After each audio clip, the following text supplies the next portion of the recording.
Moi, je trouve qu'il y a une certaine discrimination de la part de Jamel. Pas du tout. Pourquoi ? C'est-à-dire que moi, personnellement, pour ma part, j'ai souvent été rejeté à mon travail, ou dans la société. Oui. On m'appelle l'OVNI. Mais on parle pas de la bisexualité. Parce que le mec, la femme qui est bisexuelle, Oui. est-ce qu'elle peut demander le mariage avec un homme et une femme ou Non, ça serait de la polygamie. La polygamie est interdite en France. On peut être marié qu'à une seule personne. Non, mais ceux qui font les lois, sur quels critères ils les basent ? Mais en fait, on peut se marier avec un homme et puis divorcer, et se marier avec une femme et puis divorcer et se remarier avec un homme. Mais on peut pas se marier avec plusieurs personnes en même temps. La polygamie n'est pas reconnue en France. On peut pas se marier avec plusieurs personnes en même temps. Après, rien n'empêche les gens de se marier plusieurs fois avec plusieurs personnes. Oui, bonsoir. Oui, allô ? Oui, allô. Bonsoir. Oui, allô ? Bonsoir. À qui avons-nous la joie? Oui, c'est Alain. Alain, bonsoir Alain. Bonsoir Alain. Et moi, j'ai pas trop compris tout à fait la démonstration et le logos en fait de Jamel. Par exemple, des pays comme l'Italie ou l'Espagne qui étaient quand même assez fermés sur ce sujet-là. Je sais qu'en Espagne, depuis la loi Portugal aussi, il n'y a plus aucun problème pour les unions justement entre personnes du même sexe, quoi.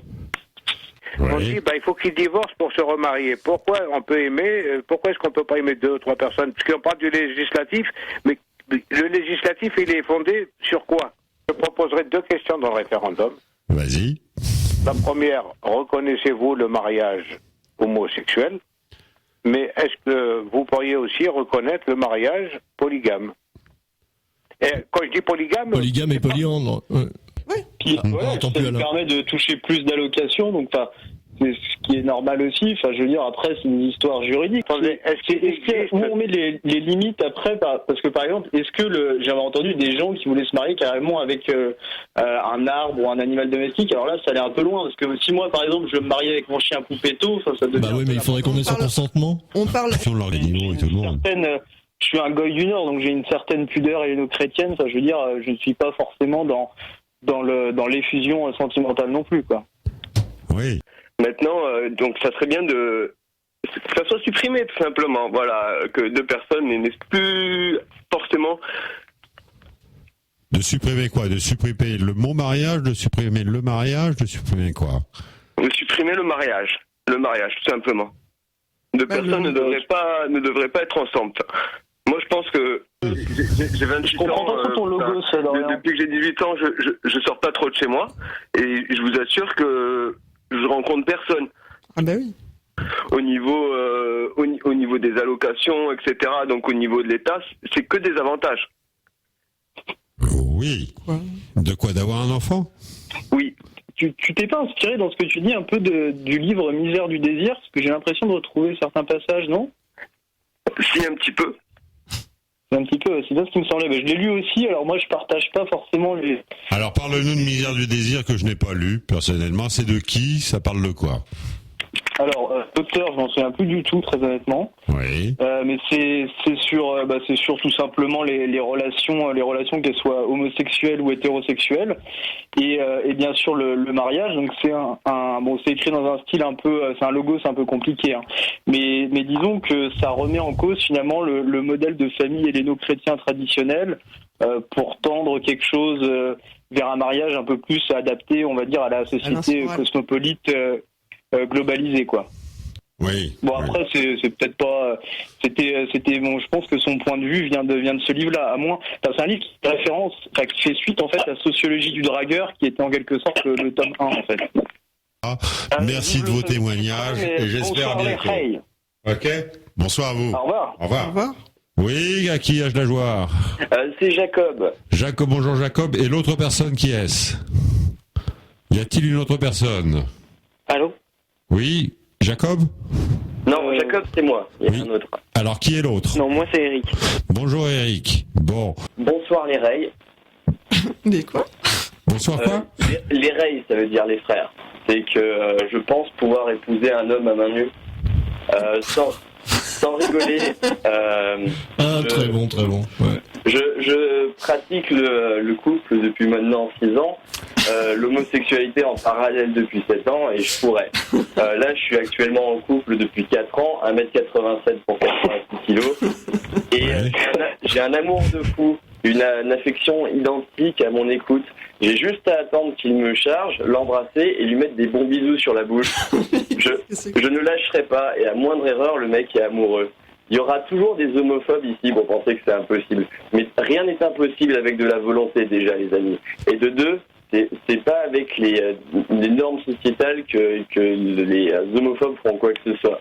Parce que n'importe quel homme, un minimum entraîné, peut recevoir l'amour de son prochain déjà. Et même d'un Et avec un mariage, c'est pas forcément plus compliqué, ça demande juste de la technique.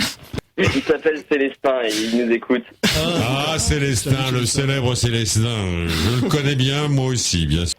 Sûrement, ouais. Le fait est que j'ai écouté l'homélie du père Dorian et j'en suis encore un peu ébloui, vous voyez. Ah bon? D'un côté, il y a les gentils, les gentils homosexuels qui aiment la diversité, et de l'autre côté, il y a les méchants qui sont hétérosexuels et qui font des manifestations contre le mariage pour tous. Je pense qu'on peut faire l'amour à un homme, mais ce n'est pas homosexuel tant que tu le regardes pas dans les yeux, par exemple. Par exemple. Mais après, c'est un enrichissement culturel qu'il faut travailler, qui doit être sur le long terme. Je trouve ça fort intéressant, chef. Vraiment, voilà. On est tous dans le même humeur. Et si mère, chef, ils arriveront à aller jusqu'au bout, quoi. Ou à Chipiona, ou à Paris, ou à Pékin.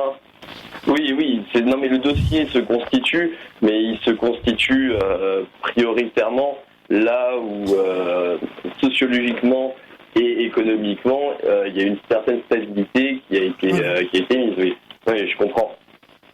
Faire la bise à Guéridon déjà. D'accord, écoute, ça lui fera plaisir. La clé USB est prête et que Papy Tricot n'est pas le leader. Non, moi je ne fais pas partie de cette bande de sales gosses. D'accord, je comprends. Non, je voulais juste dire que la mondialisation, le métissage, tout ça c'est une connerie et qu'il y a un moment il va falloir qu'on reprenne les devants et que tous ensemble nous travaillons à la remigration. Voilà, c'est tout. C'est-à-dire, attends, qu'est-ce que tu entends par là? De recultiver sa différence?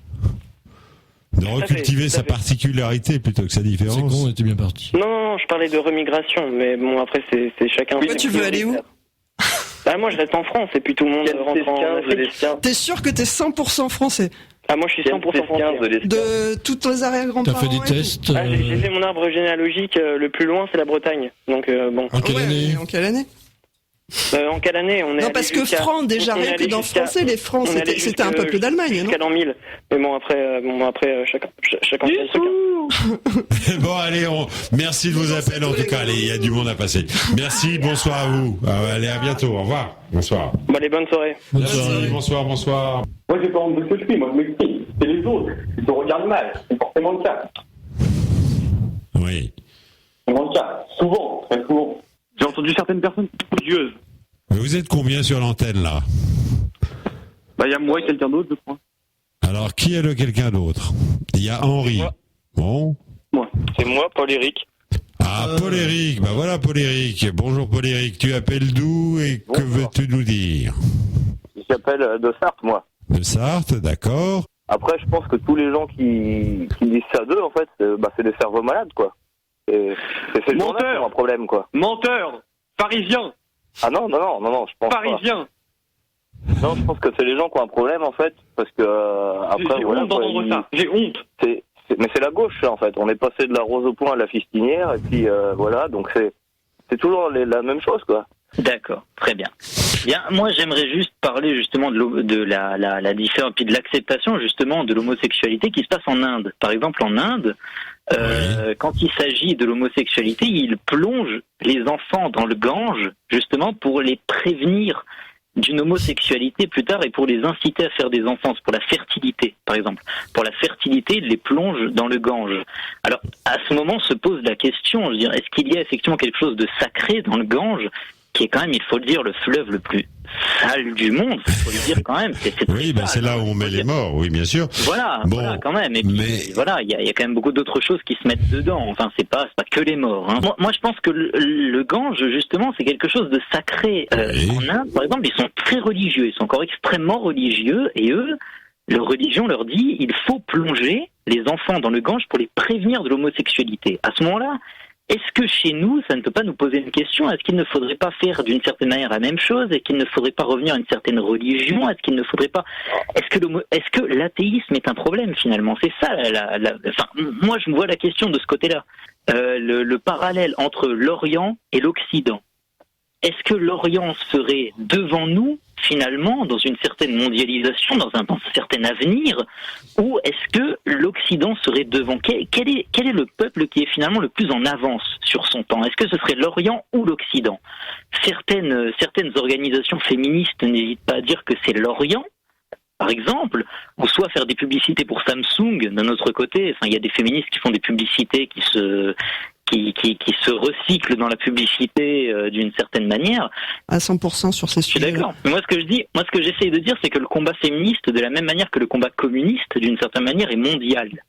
C'est la révolte des peuples, finalement. Tout est mondial à l'heure actuelle. Voilà. Tout est mondial. Les luttes sont mondiales. C'est la révolte des peuples. Voilà. De toute façon, le problème, ce n'est pas le cheval, ce sont les règles du jeu, comme on dit, finalement. Moi, ce que je pense, honnêtement, c'est que aujourd'hui, on est face à une société où, honnêtement, si les hommes sont des sous-hommes aujourd'hui, je veux dire, c'est parce qu'ils acceptent d'un côté le salariat et les embouteillages dans la société occidentale. Voilà. Moi, perso, j'ai jamais accepté le salariat ni les embouteillages. C'est parce que je suis un être humain encore. Hein. Voilà. On est face non pas à un capitalisme, mais finalement à une société qui est d'une certaine manière un petit peu communiste. Hein, voilà, où on a des gens qui sont encore des surhommes à être un peu plus au-dessus de la masse, hein, qui arrivent à être un peu plus au-dessus de la masse. Donc à partir de là, des gens qui peuvent, par exemple, reprendre qui peuvent faire des boulots un petit peu ingrats, qui peuvent prendre des paelleras qui ont traîné toute la nuit dans la mer, par exemple, faire des boulots de cuistot. Voilà, des boulots de cuistot où ils prennent les paelleras qui ont traîné toute la nuit dans la mer, où il y a la moitié qui sont partis dans le rivage, voilà, et puis ils prennent la moitié, puis ils se font engueuler par leur patron par la suite. Voilà, c'est ça la réalité. Non, on n'a pas cette réalité. Est-ce que le plongeur tamoul ou le balayeur malien a finalement cette réalité? Non, il ne l'a pas. Il est immigré en France, il n'a pas le choix. Mais en Orient, on ne l'a pas, mais en Orient, on a des couilles. Voilà, ça la différence. Ou est-ce qu'on va rester au bas de l'échelle et puis être au RSA et puis faire hop les esclaves aller bosser pour moi pour 460 euros par mois ou je sais pas combien. Enfin voilà, c'est le problème en France, c'est que dès qu'on parle de riches finalement, de richesse, il y a comme une chape de plomb comme ça qui tombe comme de boucles blondes, n'est-ce pas, sur la richesse, hein, sur le sujet. Voilà, il est interdit de parler de richesse ou du fait qu'on est riche ou quoi que ce soit. Voilà, pour les petits bras de Mademoiselle L et je suis contre les petits bras de Monsieur M. Voilà, c'est tout ce que je voulais dire. Merci François, bonne soirée. Très bien, écoute, merci et à bientôt en tout cas, bonsoir. Oui, alors, bon, nous sommes 5 personnes en tout. Il y a donc Amy, David, Jonathan et moi-même. Bonsoir, Amy. Alors, à qui avons-nous la joie? D'une part. De moi, c'est Marcel de Saint-Brice. Bonjour Marcel, on se connaît bien sûr. Oui, je me rappelle. Et l'autre personne? Et l'autre personne, c'est qui? C'est moi, c'est Jawad. C'est Jawad. D'accord. Bien, on vous écoute, Jawad et Marcel. Alors, moi, j'étais venu parler du coming out, mais vu de la part d'un père. Oui. Oui, puisque je vous avais raconté le coming out de mon fils l'autre fois. Oui. Je ne sais pas si vous vous souvenez. Si, absolument. Oui, voilà. Et il y avait eu comme une espèce de chape de plomb d'un coup. Et c'est vrai que c'était très émouvant comme moment, car mon fils a voulu bien faire et m'expliquer en des termes très compliqués, en faisant appel, vous savez, à l'histoire, à la sociologie. Et moi, je lui dis, c'est quoi ce discours? C'est un discours... Moi, je parle à des gens qui s'expriment simplement et qui ont envie d'être compris et qui ne sont pas là pour faire une démonstration verbale. Enfin, on emploie des termes qui veulent rien dire. Il m'a parlé de verticalité, de transcendance et je ne sais quoi. Alors moi, je lui ai dit juste, sois simple, dis-moi les choses. Évidemment. Mais vous savez, aux Antilles, c'est assez mal vu. C'est pour ça qu'il craignait de venir m'en parler. Lui, il n'est pas dans les clichés, voyez-vous. Par exemple, il jouait au football, il était meneur numéro 10, et c'était vraiment un très très bon joueur. Bien, oui. Voilà, donc je lui ai dit, nous ne sommes pas en Corée du Nord. Ce qui voulait dire que tu acceptais cette différence. Exprime-toi. Oui. Comme nous disons chez nous, yes we can ridon de guéridon. Non, yes we can ridon de guéridon. De guéridon. Ah oui, d'accord, ok, bien sûr. Et moi je suis heureux pour lui, je préfère qu'il soit heureux et qu'il s'exprime qu'il se cache plutôt. Et ce le bonheur des gens. Absolument pas, ce n'est absolument pas une décadence. On peut dire que les abrutis se scratchent d'eux-mêmes. Hein. Donc je me présente, je suis avant tout un républicain, j'aimerais élever le niveau intellectuel du débat s'il vous plaît. Vas-y, élève le débat intellectuel. C'est sans doute assez présomptueux, mais bon, compte tenu des mérichons déguisés en clown qui viennent de passer à l'antenne, je pense que c'est pas un objectif très assez envisageable, on va dire. Alors. T'es pas sur haut-parleur, toi? Parce que après, il y avait eu d'autres polémiques, comme quoi Fourisson disait que les chambres à gaz c'était du bidon. Didier, nous avons ce soir David et Jonathan et Amy. Et on t'écoute. Tout ce monde t'écoute et est très impatient de tes réflexions. C'est malheureux, malheureusement, c'est un peu redondant ce que je dis, mais c'est malheureux qu'il y ait tant d'interventions qui soient malheureusement à côté de la plaque pendant très longtemps, parce qu'il y a des moments je me demandais où était le sujet, quoi. Oui, ça dérapait un petit peu, mais tu sais combien il est difficile de maîtriser tout le monde. Il faut les couper. Je sais que tu le sais. Avec des individus qui n'ont qu'un but, c'est de faire leur petit numéro. Je suis même pas sûr qu'ils se fassent rire entre eux à force. Voilà. Donc, mais c'est pas grave. Certaines choses, quand je les entends certains ici s'exprimer, ils sont limite sous le coup de la loi parce que ce qu'ils disent est comment dire complètement condamnable, même si on le dit avec une certaine forme d'humour. Moi, je ne prends pas ça pour de l'humour parce que l'humour c'est quelque chose qui fait rire et je pense pas que ça fasse rire grand monde, ni même ces petits individus entre eux. Donc à partir de là, je pense que on vient titiller sur les plates-bandes de quelqu'un. Dans quel but?